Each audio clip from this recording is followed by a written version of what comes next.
I'm very proud to be able to second this bill put forward by my colleague Senator Ruane, and I want to really commend Lynn and Sebastian for the work that they have done in putting forward, I think, what is a really important piece of legislation and one that is needed internationally.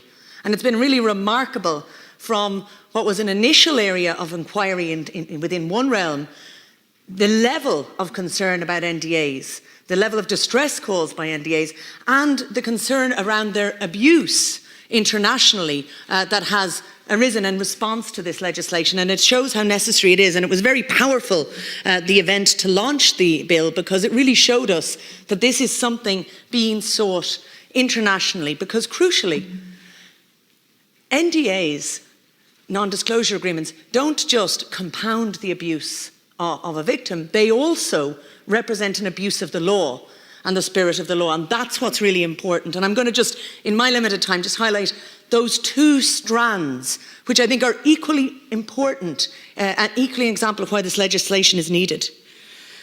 Georgina Calvert-Lee, who is an equality and employment lawyer who had great experience with NDAs in the United States, spoke about the fact of how NDAs were a form of legal agreement originally designed to protect trade secrets, which became weaponized as a tool to suppress effectively human rights.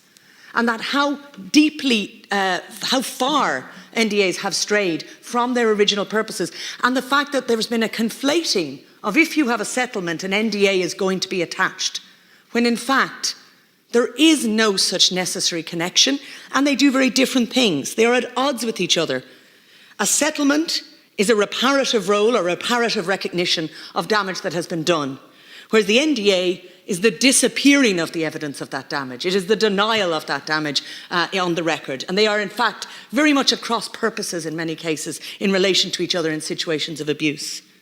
One is a reparative role, and as I said, one compounds the trauma.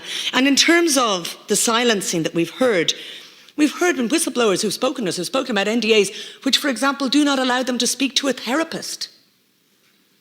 One, I think, Zelda Perkins, who spoke about the real trauma beginning after signing it, when in the moment of realising that you cannot speak to therapists, to your family. And it is very different to have something that is a secret or a trade secret or intellectual property or belongs to an organisation or employment, and something which is effectively your life and your story. And that is really important. It's made to be very clear. There's nothing in this bill that requires people to share their story, but it empowers people. A narrative going forward, and something we know from this House, when we look at the debates we've had on the mother and baby homes, when we've looked at the impact of gagging orders, of waivers, and all of those in the past, is that when you silence people, the desire for people's story to be told does not disappear after 2 years, or 5 years, or 10 years, or 15 years. And so they are carrying the damage of their story not being told all the way through their lives. That's why this is really important.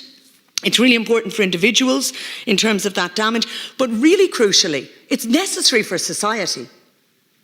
Because so many sexual abuse cases end up in a scenario very often of a he said or he said, she said. You know, the two narratives placed against each other.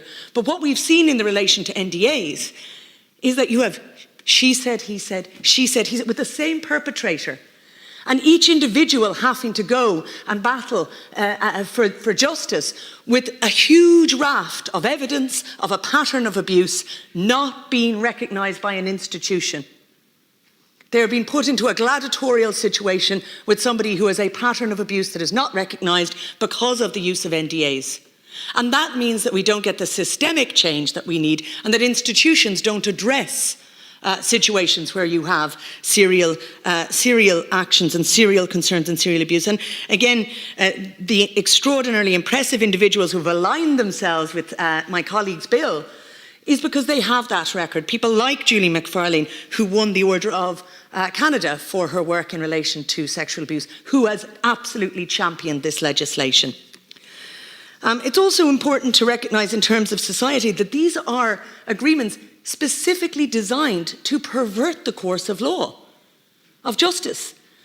For example, many of them will say that you should not be speaking to the police That's why those provisions in this bill that specify things like the police, mental health professionals, the Office of the Ombudsman, revenue, that obligation that individuals have, and indeed the desire that people have to improve society on the basis of their own experience, that is not thwarted, and indeed that society as a whole does not have best legal practice and best practice perverted. So I think those are really important points. I'm going to conclude with just a final maybe recognition, which is it's really important that we don't just support this in principle and tell individuals not to sign NDAs or tell organisations to try and do best practice and not use them.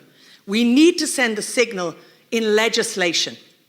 We need to take NDAs off the table in sexual abuse cases so there is no question of them being used, and that we don't have their use subjected to power dynamics within any individual institution. That's why we need to deal with this in legislation and not in any other way. And I commend the bill to the House.